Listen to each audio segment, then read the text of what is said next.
Assalamualaikum warahmatullahi wabarakatuh. Perkenalkan, nama saya Saudin, peserta fasilitator daerah peningkatan kompetensi guru bimbingan dan konseling Kabupaten Pesisir Barat, Provinsi Lampung. Hari ini saya akan melakukan pengimbasan praktek baik penerapan 7 jurus BK hebat di kelas 8E. Selamat menyaksikan. Terima kasih. Coba. Oke, bismillahirrahmanirrahim. Assalamualaikum warahmatullahi wabarakatuh. Waalaikumsalam warahmatullahi wabarakatuh. Selamat pagi. Pagi. Apa kabar? Baik. Sehat semua ya? Masih semangat? Masih. Bapak masuk pelajaran BK, tapi sebelum itu kita berdoa. Mudah-mudahan diberikan kelancaran. Jadi kita berdoa menurut agama dan kepercayaan masing-masing. Berdoa, Bapak persilakan mulai.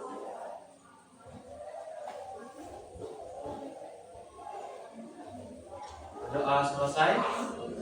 Sebelumnya Bapak akan cek kehadiran dulu. Akmal Azizin ada? Oke, kemudian Denis. Ya, kemudian Mila. Kemudian Febria. Udah ya. Oke, hari ini berangkat semua ya. Hari ini Bapak masuk pelajaran BK terkait tentang temanya seperti yang Bapak sampaikan minggu yang lalu. Dulu kita belajar tentang mengenal berbagai bentuk kegiatan ekstrakurikuler. Hari ini kita belajar tentang cara mengatur waktu. Sebelum itu Bapak minta kita konsentrasi dulu, semangat belajar biar kelihatan kesiapan kita hari ini. Bapak minta tangannya semuanya begini, bisa ya. Kita ukur konsentrasi kita dulu hari ini. Coba Bapak ulangi. Seperti ini bisa semua? Coba lakukan pemutaran ke dalam begini ya. Bisa, susah nggak? Coba ulangi begini, diputar. Bisa? Bisa. Apa yang susah, ada nggak yang bisa? Pastikan erat ya pegangannya begini dan erat begini ya. Sudah bisa semua? Sudah? Oke ya, mulai dari awal. Begitu hitungan 1, 2, 3 kamu putar, habis itu genggam erat ya. Nanti ada instruksi berikutnya. Oke, bisa mulai dari depan. 1, 2, 3 putar. Nah, pastikan digenggam erat. Oke ya. Oke, sekarang Bapak minta satu persatu buka jari yang sesuai Bapak tunjuk ya. Coba kamu buka jari yang ini. Ya, kamu buka jari yang ini. Kamu buka jari yang ini. Yang ini. Buka. Serius ya. Konsentrasi lagi. Sekarang buka jari yang ini. Oke, sekarang buka jari yang ini. Yang ini. Mana jari saya ketek ya? Jadi buka yang ini. Yang ini. Oke. Sekarang buka jari yang ini. Yang ini. Oke. Coba satu lagi. Akmal, kamu buka jari yang ini. Jari yang ini dibuka. Dibuka satu. Oke, terakhir kamu. Coba buka yang ini. Yang ini. Oke. Cepet banget, Pak. Oke, boleh dilepas. Tidak semua Bapak minta ya, semuanya boleh dilepas. Tadi terlihat susah. Kenapa nggak bisa dibuka? Mana yang nggak bisa dibuka? Kenapa nggak bisa dibuka? Moderat semua. Nah, bergerak semua. Terus mana lagi? Kamu bisa dibuka ya? Oke, yang nggak bisa tadi mana lagi? Kamu bisa dibuka nggak? Enggak, Pak. Nggak bisa. Kenapa nggak bisa dibuka? Kaku ya? Kamu? Kayak nempel. Pernah berpikir nggak? Ketika kamu erat pegangan kemudian Bapak minta instruksi buka, salah satu pikiran kamu pasti masih ada dua. Ini tangan kanan atau kiri yang maksudnya? Kepikir nggak? Ya, Pak. Kepikir. Kalau kamu masih kepikir kanan dan kiri berarti belum bisa konsentrasi. Nah, itulah proses belajar ya. Karena banyak sekali guru menjelaskan berbagai latar belakang nih. Ada yang guru menjelaskan dengan materi selama pembelajaran ceramah, tapi kamu nggak tahu intinya di mana karena kurang konsentrasi. Yang kedua, banyak guru yang mengajarkan praktek terus, tapi kamu nggak tahu inti praktek itu apa sih, maknanya apa. Nah, itulah kalau kurang konsentrasi. Maka gerakan sedikit itu sebetulnya hanya menunjukkan kamu konsentrasi atau tidak, fokus atau tidak. Karena bagian anggota tubuh kita itu bisa bekerja sama sebetulnya ya. Jadi kita tahu, tapi satu arah saja dibalik itu berbeda. Nah itu yang namanya kecerdasan otak kanan dan otak kiri. Ya maka kecerdasan itu ada dua-duanya. Oke baik, kembali ke pembelajaran bahwa hari ini kita akan belajar cara mengatur waktu. Sama ya. Konsistensi potensi kita terletak pada kebiasaan. Kalau setiap belajar kita selalu menghadirkan diri dalam belajar yang fokus, serius, sungguh-sungguh, pasti hasil belajarnya baik. Sama seperti hari ini. Kalau anak-anak sekalian hari ini belajar dengan jadwal yang baik, kemudian mengatur waktu dengan baik, maka hasilnya nanti juga akan baik. Ya, hari ini belajar nih. Contohnya saya harus mendapatkan pembelajaran apa yang kamu inginkan. Contohnya belajar yang menyenangkan. Tidak semua pelajaran itu harus suka, dan tidak semua pelajaran pasti disukai. Betul apa betul? Ada salah satu, salah dua, tapi semuanya wajib belajar ya? Wajib. Nah ketika kamu memprioritaskan dari 12 mata pelajaran, kamu prioritaskan satu pelajaran, 2, 3, itu yang prioritas itu yang paling kamu senangi, yang paling kamu sukai, dan kamu pastikan menguasai. Ya nggak cuma senang doang, tapi kamu menguasai. Kalau kamu suka pelajaran apa contohnya matematika, minimal kamu suka angka, kan gitu ya. Kalau kamu suka pelajaran IPA, minimal praktek IPA kamu paham apa yang dilakukan. Nah itu sama dengan hari ini, ketika kamu belajar tapi kamu mengatur waktu dengan baik, kamu suka dan sering dilakukan setiap kali, ya maka itu akan menjadikan kamu terarah setiap waktu yang benar. Oke, hari ini kita akan belajar cara mengatur waktu. Beberapa minggu yang lalu Bapak sudah pernah berikan gambaran kalau sebaik-baiknya orang disiplin atau ketika belajar adalah yang paling baik cara mengatur waktunya ya, dan paling bijak mengatur waktu dengan baik ya. Karena tidak semua orang itu bisa ya. Contoh secara tidak langsung waktu itu kita diatur ya. Lewat 1 detik saja waktu itu berharga. Tapi yang tidak kita sadari, dari bangun pagi sampai tidur lagi, kita nggak tahu ngapain sih setiap hari. Pernah nggak anak sekalian berpikir, kok hari-harinya begini-begini terus ya? Kok menjenuhkan? Kemudian ya paling bangun pagi, berangkat sekolah, pulang sekolah, tidur, habis itu bangun lagi ya begitu-begitu. Betul, pernah berpikir begitu nggak? Kenapa sih harus melewati waktu-waktu itu tanpa kita sadari waktu itu bermakna ya. Lewat saja hari ini, kemarin itu udah nggak bisa lewati ya, kita nggak bisa balik lagi. Karena itulah waktu sangat berharga. Maka Bapak minta hari ini bagaimana kalian dapat mengatur waktu. Ini malah ada gambaran dari pertama kamu bangun sampai tidur lagi. Kayak sebelum ke sana Bapak ingin, waktu itu apa sih? Kita diskusi dulu. Ada yang tahu waktu itu? Coba. Waktu itu apa menurut pandangan kalian? Kamu kenal waktu nggak sih? Jam itu apa? Jam itu apa? Menunjukkan waktu. Jadi waktu itu apa? Ada yang tahu? Waktu itu apa? Coba kalau jamnya dibuang, kemudian nggak ada jam tangan, masih ada nggak waktu? Masih ada nggak? Masih ada nggak? Masih. Tapi tidak bisa menunjukkan ini waktu apa. Iya Pak. Jadi waktu adalah kesempatan, peluang. Ya kalau belajar matematika, kalau kita belajar tentang angka, pasti belajar tentang peluang. Ya, peluang yang kemungkinan keluar, ya kan? Yaitu waktu.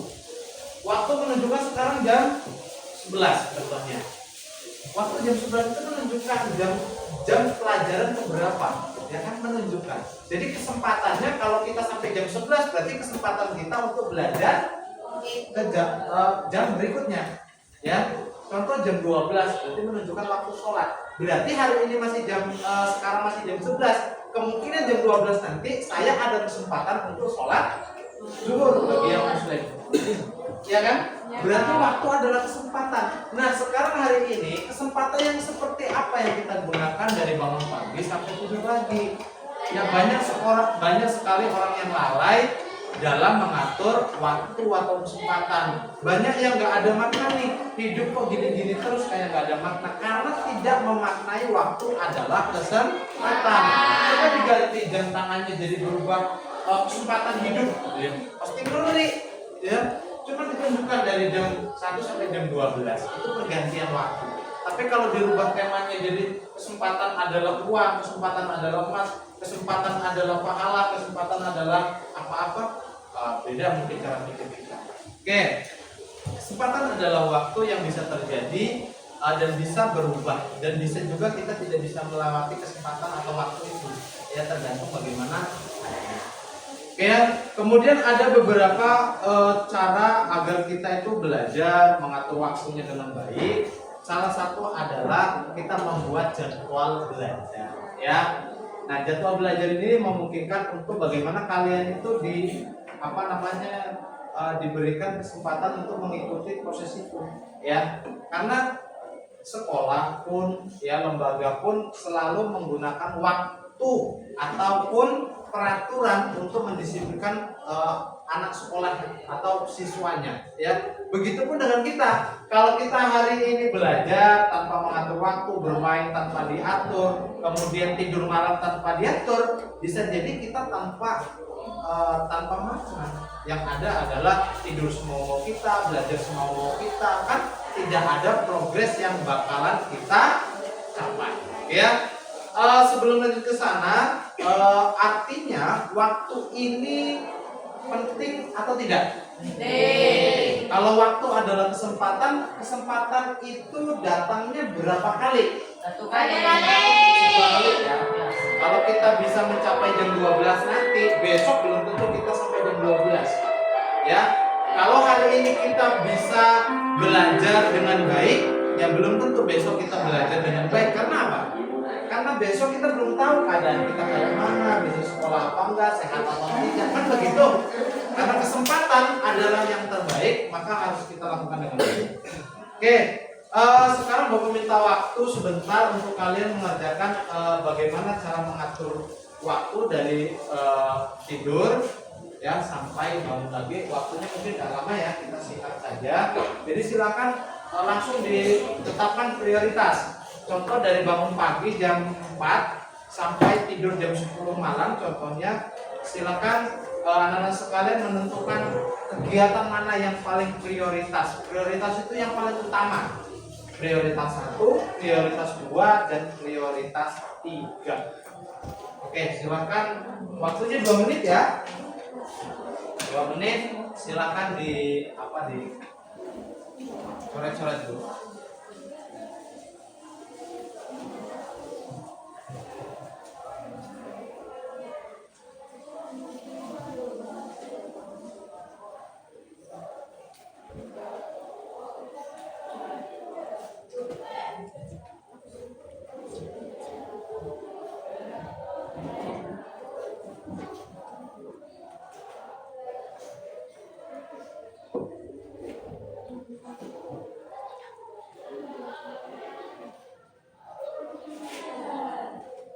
Ada yang kesusahan?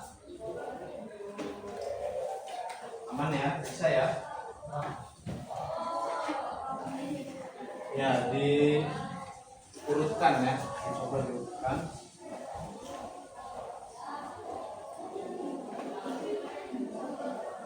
Sudah. Tidur jam 10. Oke. Ini sudah. Ya. Baik.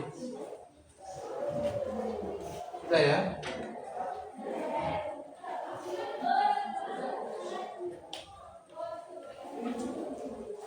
Oke, waktunya cukup, ya. 2 menit sepertinya sudah selesai semua.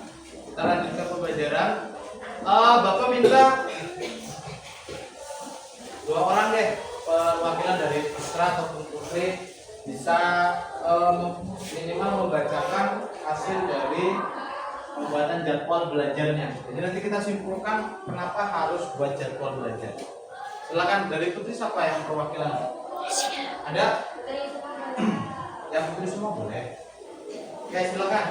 Boleh maju depan sini. Saya presentasikan. Ya, nanti Putra juga silakan yang Putri dulu. Ya, berdua langsung boleh.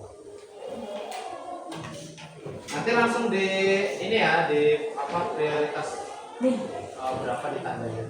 Silakan.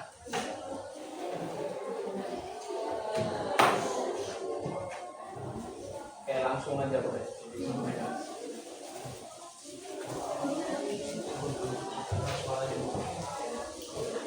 Oke, boleh.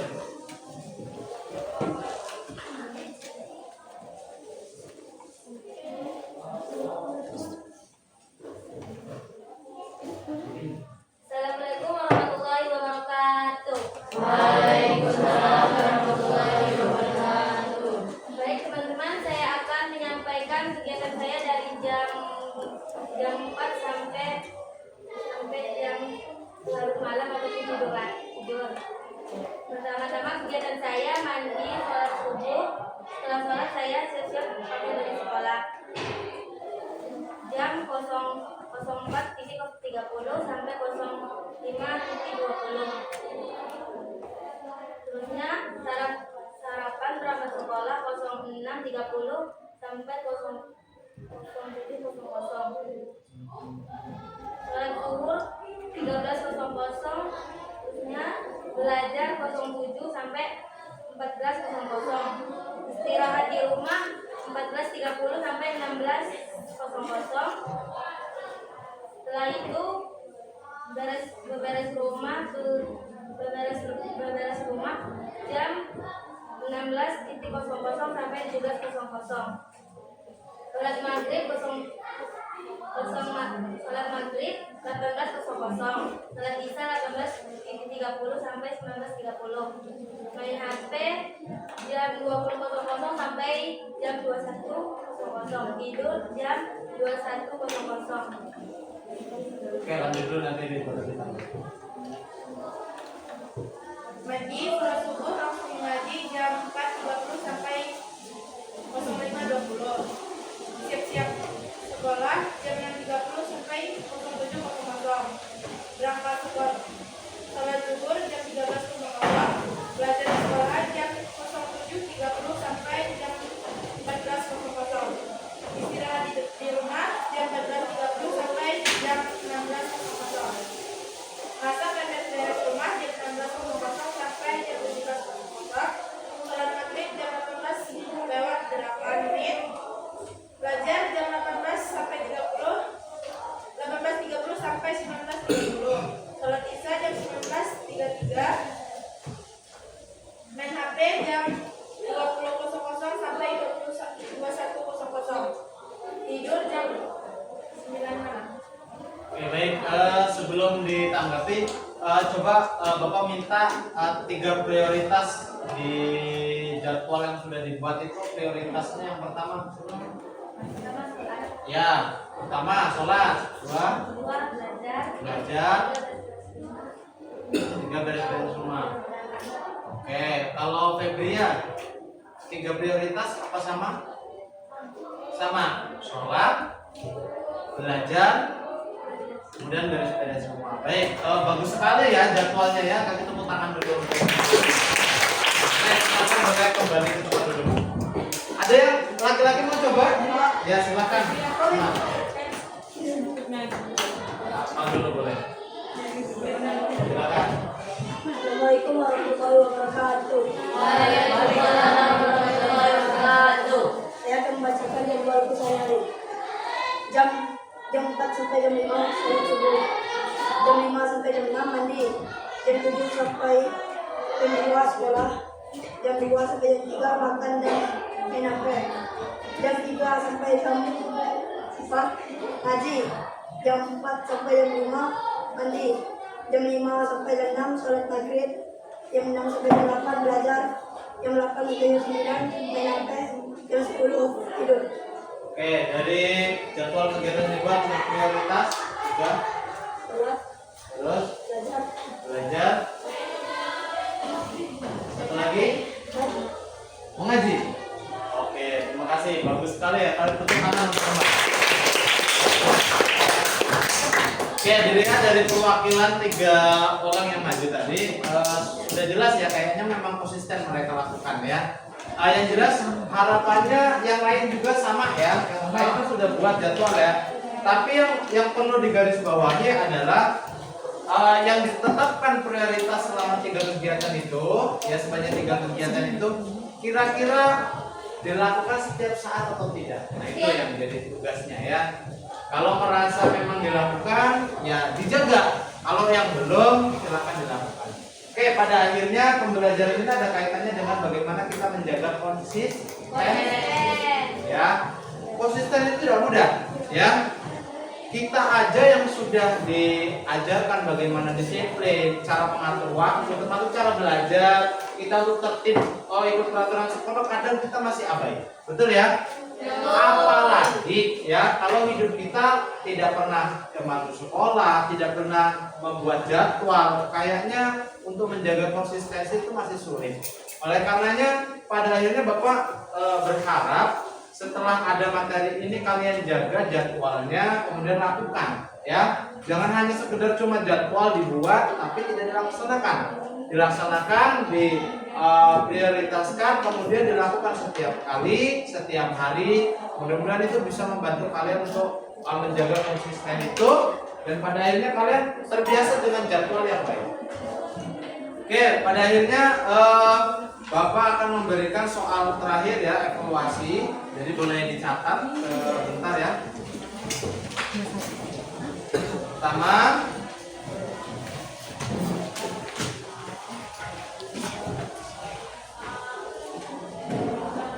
apa yang kamu temukan ya, apa yang kamu temukan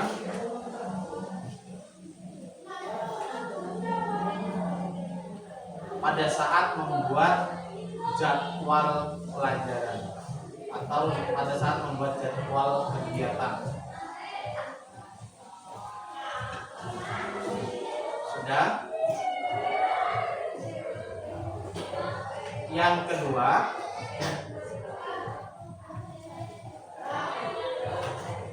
bagaimana cara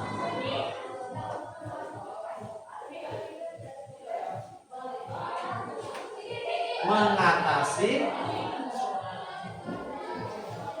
hambatan saat membuat jadwal kegiatan atau jadwal belajar.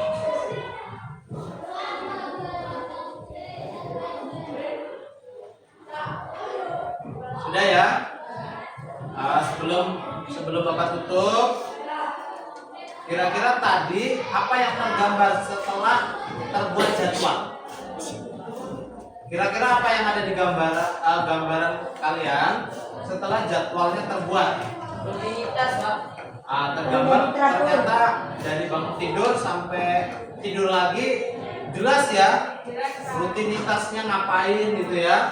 Kemudian ada jadwal-jadwal yang memang tidak bisa dilewati. Contohnya yang muslim melaksanakan sholat ternyata tepat waktu di jadwal-jadwal seperti itu. Mungkin kemarin sholat jam zuhur jam 12, sholatnya pulang sekolah jam 2:30, ternyata kan nggak tepat waktu gitu ya. Jadi tahu. Kemudian ada hambatan nggak? Bagaimana cara mengatasi solusi ketika bingung menetapkan jadwal? Ada nggak solusinya? Ada nggak? Membayangkan nggak? Setelah bangun ini saya ngapain? Minimal itu solusinya ya. Setelah bangun ini ngapain nih jadwalnya, kemudian setelah beres-beres berangkat sekolah, pulang sekolah, tergambar ya. Jadi hambatannya bisa diatasi atau diperbaiki. Oke, baik, Bapak rasa cukup karena memang materi ini sebatas hanya untuk memberikan pemahaman dan kemudian untuk dijaga agar supaya waktu belajarnya dapat dijalankan secara terus-menerus dan konsisten. Oke, terakhir evaluasi, Bapak minta setelah ini ya Bapak minta nanti diisi gambar evaluasi terkait pembelajaran hari ini. Kemudian untuk pertemuan minggu depan ya, untuk pertemuan minggu depan Bapak akan memberikan pembelajaran tentang belajar menghadapi ujian, ya, ujian sekolah dan lain-lain. Oke, baik, itu saja. Mari kita akhiri pembelajaran pada siang hari ini dengan bersama-sama berdoa menurut agama dan kepercayaan masing-masing. Berdoa mulai.